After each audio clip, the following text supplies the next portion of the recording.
Comment bien choisir sa chaussure de trail? Ok la meute, j'espère que vous avez la forme. Moi, comme d'habitude, c'est toujours le cas et je pense que vous commencez à le comprendre.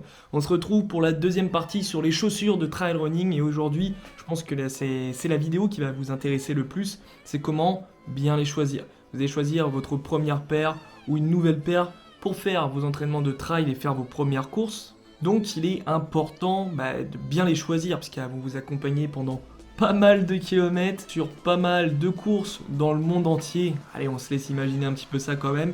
Et même parfois, peut-être, vers des victoires. Mais bon, allez, c'est pas le plus important aujourd'hui. Donc on va choisir correctement nos chaussures. Je vais vraiment faire comme un vendeur Decathlon, Intersport ou Go-Sport. Comme ça, ils y sont tous passés. Au cas où si j'en dis qu'un seul durant la vidéo. Mais avant, n'hésitez pas à liker, commenter et surtout vous abonner pour faire grandir un peu plus la meute de Wolf Trail et justement en faire partie. Donc partagez ça à vos amis aussi.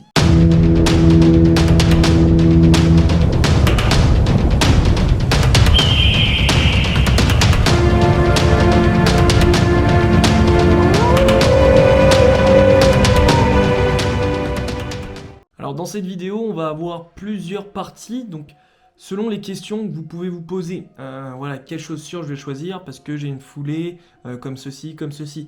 Je vais choisir ma chaussure parce que je vais courir la plupart du temps sur ce type de terrain. Ou encore, j'ai une forme de pied comme ça, donc quelle chaussure m'irait le mieux, quelle chaussure m'apportera le plus de confort et dans laquelle je serai le plus à l'aise, ou par rapport à votre poids, votre gabarit, quelle chaussure vous allez bien pouvoir prendre. On va voir ça tout de suite. C'est parti, on va décomposer chaque question dans cette vidéo. La première question que vous allez vous poser quand vous allez choisir votre chaussure de trail, c'est la plus logique. Alors, moi j'ai dit au début que c'était par rapport à la forme de votre pied. Donc là, c'est par rapport à votre pointure et aussi si vous avez des pieds fins ou plutôt larges. Et là, ça va faire une petite différence par rapport au choix parce que vous allez avoir tout ce qui est chaussant, on va dire, vraiment à l'intérieur de la chaussure.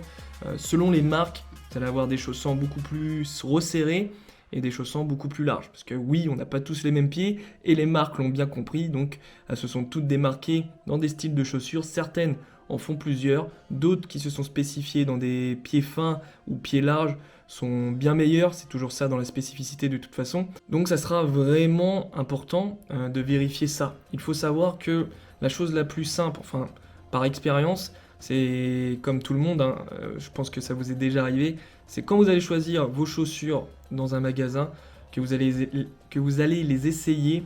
Si déjà vous ne vous sentez pas à l'aise dedans, que votre pied bouge trop ou justement que votre pied est serré dedans, là en courant, ça va pas aller mieux du tout. Surtout que pendant l'effort, notre pied gonfle. Donc il va falloir vraiment vérifier ça à l'avance. Pensez aussi à ce que je viens de dire, le pied gonfle pendant l'effort. Donc vraiment juger, si vous n'êtes pas à l'aise dans vos chaussures, c'est pas bon du tout. D'accord, il faut ressentir par rapport à ce point-là vraiment du confort, avoir assez d'espace pour vos orteils aussi. On appelle ça la two box. J'ai appris ça il n'y a pas très longtemps. Donc ça va être l'endroit où il y a vos orteils. Avoir un chausson large va vous permettre d'avoir beaucoup plus de liberté au niveau des orteils. Si vous êtes dans le magasin, justement, essayez de bouger vos orteils dans la chaussure, ça vous indiquera si vous avez quand même assez d'espace, qui est plutôt agréable, parce qu'en course, il faut savoir que, comme j'ai dit, ça va gonfler votre pied, mais aussi vos orteils vont venir taper sur le devant de la chaussure. Si vous n'avez pas assez d'espace, vous allez vous exploser les ongles, les orteils, ça va pas être agréable, et vous pouvez avoir des cloques à un moment donné, des blessures, des douleurs, et c'est pas l'objectif. C'est pour ça qu'on conseille de prendre une demi-taille ou une taille au-dessus dans le choix des chaussures par rapport aux chaussures que vous pouvez avoir de ville. Vous faites du 39, vous allez choisir du 39,5 ou du 40. Ça, c'est vraiment, vraiment très important. Il faut que je vous dise aussi qu'il y a un petit problème chez les marques, c'est qu'elles n'ont pas tous le même credo, le même critère pour leur pointe de chaussures et je pense que vous l'avez tous remarqué. Si je prends l'exemple de quelqu'un qui a un pied de 26-27 cm de long, par exemple chez Salomon, vous allez prendre en fait les pointures de 41. Alors que si vous achetez une chaussure de la marque Dynafit, là la pointure recommandée par rapport à cette longueur de pied, ça sera 40,5. Et en plus, si on rajoute à ça la difficulté que des fois vous allez avoir des marques qui vont proposer 38,5, 39,5, mais jamais 39, 40 Alors que d'autres marques vont proposer ça à l'inverse, ou 40 1 tiers, 43 2 tiers, et tout ça. C'est beaucoup d'éléments à prendre en compte. Donc vraiment, sur cette question, testez la chaussure. Si vous êtes à l'aise dedans, que vous sentez confortable, que vous avez un bon maintien et que vos orteils sont libres à l'arrêt, ça veut dire que ça peut être une très bonne chaussure pour vous. Mais ensuite, il y a d'autres questions qui vont venir et on va les voir maintenant. Après cette question simple sur la pointure de vos chaussures par rapport à la forme de votre pied, on va avoir la plupart du temps cette deuxième question.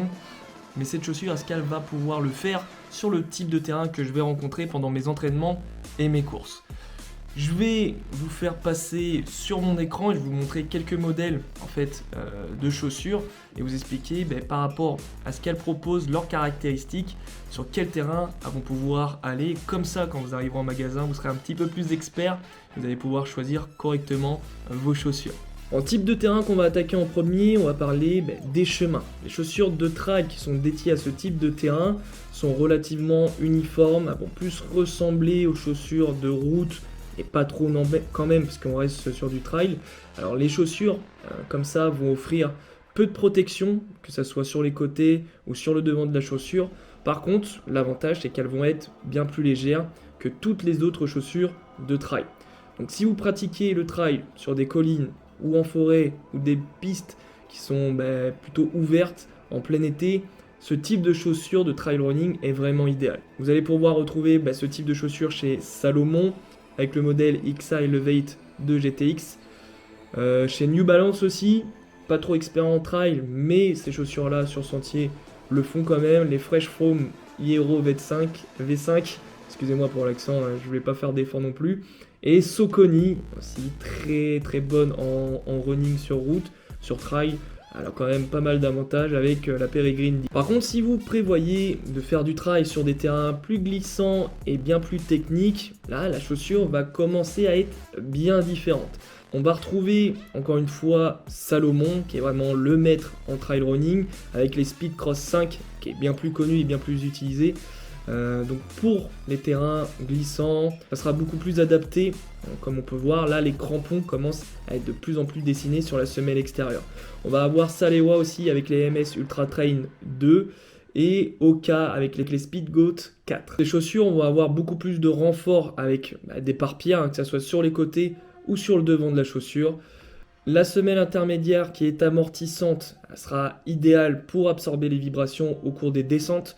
On va avoir, comme je l'ai dit, des crampons adhérents qui permettent aux coureurs de freiner durant la course et de négocier les virages sans glisser. Là, la chaussure sera beaucoup moins légère avec une construction beaucoup plus rigide permettant de maintenir le pied. Comme je l'ai dit dans l'autre vidéo, on va passer sur les chaussures qui m'intéressent de plus en plus, les chaussures pour la montagne par rapport à l'objectif que je me suis fixé. Si vous n'avez pas vu la vidéo, je vous conseille d'aller la voir. Je prévois de faire l'UTMB 2022, ça me laisse le temps de me préparer. Ces chaussures-là vont m'intéresser et peut-être que ça va intéresser pas mal d'entre vous. Alors les chaussures de trail pour les sorties en montagne, pour les loups qui aiment retourner dans leur état naturel sur des terrains beaucoup plus accidentés, les loups plus aventuriers, on va adopter des chaussures bien plus robustes et protectrices. Ces chaussures-là seront forcément par rapport aux chaussures pour les chemins bien moins légères, bien plus lourdes et on va sentir une certaine différence si on passe d'une à l'autre. Ensuite, en termes de caractéristiques, on va retrouver quasiment les mêmes, voire souvent les mêmes que pour les chaussures de trail sur les terrains glissants et techniques. Par contre, il y aura quand même quelques améliorations sur ces points-là. On aura des matériaux beaucoup plus résistants. La mousse Eva va être remplacée par du polyuréthane. On aura une membrane imperméable, puisque forcément les courses vont être un peu plus longues et on va plus être assujetti à prendre des météos bien moins sympas. En termes de construction, là, ça sera encore plus rigide comme je l'expliquais. Ça va être pour empêcher la torsion du pied et de la cheville. Maintenant qu'on a vu ces trois types de terrain, les trois types de terrain principaux, je vais dire, on va voir ce qu'on va pouvoir rajouter sur les chaussures selon ce qu'on va rencontrer sur ce type de terrain aussi. Parce que oui, j'ai bien parlé des pare-pierres, ça va être important si vous allez en montagne, parce que les pare-pierres, l'objectif, c'est un petit peu dans le texte, c'est de protéger tous les impacts qu'on va avoir sur les rochers, sur des terrains escarpés, etc. Donc pour certaines courses, c'est obligatoire d'en avoir. Si vous voulez pas avoir une chaussure beaucoup trop légère. Si vous vous trompez par exemple de chaussure, prenez une chaussure pour les chemins, vous allez en montagne faire une course, la chaussure elle va avoir un impact, vous allez vous exploser le pied, et en plus ça se trouve elle va se déchirer, ça sera impossible de courir avec ensuite, puisque la semelle va se décrocher, peu importe. Enfin voilà, donc il faut vraiment choisir correctement les bonnes chaussures, c'est pour ça qu'on fait cette vidéo aujourd'hui, et les pare-pierres sont un élément important. Mais on va avoir aussi tout ce qui est guêtre. Comme je l'ai expliqué un petit peu dans la vidéo des équipements obligatoires en trail, c'était l'un des équipements optionnels. Alors les guêtres, c'est ce que vous allez mettre au-dessus de votre chaussure, voilà, pour dire ça simplement, pour protéger en fait votre pied de tous les éléments extérieurs qui vont pouvoir y pénétrer. La pluie, la neige, le sable, les graviers, tout ça, donc c'est vraiment important. On peut le rajouter à la chaussure, mais il y a aussi des marques qui proposent une guêtre associée, voilà, intégrée déjà à la chaussure. Il y a Salomon, encore une fois, qui propose une chaussure LA Alpine 2 ou un truc comme ça, avec des guêtres intégrées à l'intérieur, justement. Et l'avantage de cette chaussure chez Salomon, c'est qu'elle offre, on va dire, un côté beaucoup plus confortable. Notre pied va pouvoir se mouvoir plus facilement que quand on rajoute une guêtre. Des fois, ça peut être un peu plus gênant. Donc cet élément-là, un tout petit détail, est vraiment à prendre en compte. Maintenant, troisième question, quelle chaussure je vais pouvoir prendre par rapport à la foulée que j'ai? Alors c'est quand même assez rare, surtout au début, de choisir sa chaussure de trail par rapport à sa foulée, mais il faut savoir qu'il existe 3 types de foulées, pronateur, supinateur et universel. Je vous partage une image pour que vous voyez un petit peu l'impact que vous allez avoir par rapport au type de foulée que vous avez. Si vous êtes pronateur, votre foulée va attaquer avec votre talon externe avant que l'avant de votre pied ne bascule vers l'intérieur. Les supinateurs, eux, vont attaquer leur foulée avec le talon interne avant de basculer vers l'extérieur du pied. Universel, ça sera tout sur l'axe du pied. Et en fait, ce qu'on va retrouver souvent par rapport à cette question, si vous avez cette interrogation-là, on va avoir des marques qui vont proposer plus de protection selon votre penchant sur votre foulée. Donc ça, c'est un renseignement que vous devez prendre en compte si c'est vraiment important pour vous. Si vous faites énormément de courses, je pense que ça sera vraiment important pour éviter des déséquilibres, des douleurs, etc. Si vous vous trompez, vous prenez une chaussure, vous êtes supinateur et vous prenez une paire de chaussures pronateur, très compliqué quand même pour vous. Donc, renseignez-vous auprès des vendeurs, auprès des magasins spécialisés, ce sera vraiment très important. Et maintenant, la question c'est, voilà, je fais telle taille, tel poids surtout, voilà, mon gabarit est ainsi, quelles chaussures je vais bien pouvoir prendre pour éviter qu'elle se dégrade très rapidement. Parce que là, c'est ça l'objectif, vraiment de se poser cette question. Quand vous allez choisir votre paire de chaussures, si vous prenez une chaussure trop légère alors que vous faites 90-95 kg, 1m80-90, la chaussure va pas durer très très longtemps. Donc il y aura des caractéristiques à prendre en compte pour voilà, ce type de gabarit, plus de 80 kg chez les hommes, on va dire plus de 70 kg, à peu près 75 kg chez les femmes. Là vous allez choisir une chaussure avec un bon maintien pour protéger votre pied, une chaussure avec un drop important et aussi et surtout une mousse sur la semelle intermédiaire bien plus dense que sur toutes les autres chaussures. Voilà, parce que la mousse EVA va permettre justement à la chaussure de subir le mieux possible tous les chocs, parce que vous n'allez pas avoir le même impact au sol que quelqu'un qui fait 55-60 kg. Pas évident, mais vaut mieux en parler tout de suite, comme ça quand vous allez choisir, vous le saurez. Alors cette dernière question est pour moi quand même la moins technique, avec la question sur la taille de votre pied. C'est vraiment une question qu'il faut avoir en tête. La plupart des gens ne pensent pas à prendre en compte leur poids pour choisir leurs chaussures. Ça va avoir un grand impact, et surtout si vous faites de très longues distances, vous pouvez détériorer vraiment vos articulations si vous choisissez mal vos chaussures par rapport à ce critère-là. Donc voilà, on a vu 4 questions sur la forme de votre pied, donc la taille et tout ça.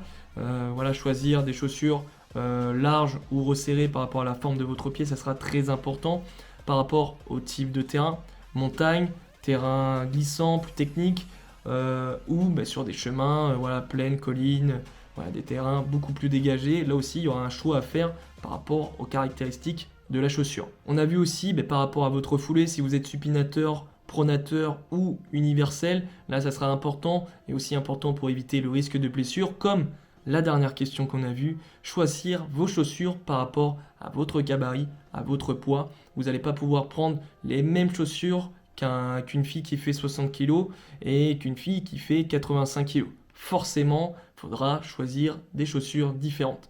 Voilà les 4 questions qui sont pour moi vraiment importantes pour choisir correctement ces chaussures en trail running. Si cette vidéo vous a plu, n'hésitez pas à me le dire en commentaire si vous voulez plus de précision. Comme je l'ai dit dans la partie 1, je crois, si vous voulez plus de précision sur une caractéristique de la chaussure, où je vous présente des marques de chaussures en particulier par rapport, par exemple, vous avez prévu d'acheter telle marque, mais vous ne savez pas trop et vous voulez avoir mon avis, parce que ça se trouve, ça fait partie des chaussures que j'ai eues. En ce moment, j'ai seulement une seule paire de Kalinji, une paire pour courir en ville. Parce que oui, en ville, je prendrai des chaussures de running et pas abîmer mes chaussures de trail. Ça aussi, c'est important à prendre en compte. Les chaussures de trail, à un certain moment, à une certaine distance parcourue sur le goudron, vont s'abîmer beaucoup plus vite parce qu'elles ne sont pas prévues à courir sur du goudron, sur le macadam, sur du béton, etc. Donc voilà, donc je disais, moi j'ai 2 paires de chaussures, mais si ça se trouve, dans mon expérience, je suis déjà passé sur Salomon et tout ça, vous avez des questions, je pourrais faire des analyses. Pourquoi pas acheter la paire de chaussures si elle rentre dans l'un de mes objectifs. Pourquoi pas pour la tester pour vous et vous dire mon avis. Voilà, merci beaucoup la meute, encore une fois, d'avoir suivi cette vidéo jusqu'au bout. N'hésitez pas à vous abonner, à partager la chaîne et cette vidéo pour aider une copine, un copain. Sinon, moi je vous laisse ça, devenez votre version alpha. Et on se revoit très très vite sur la chaîne Wolf Try.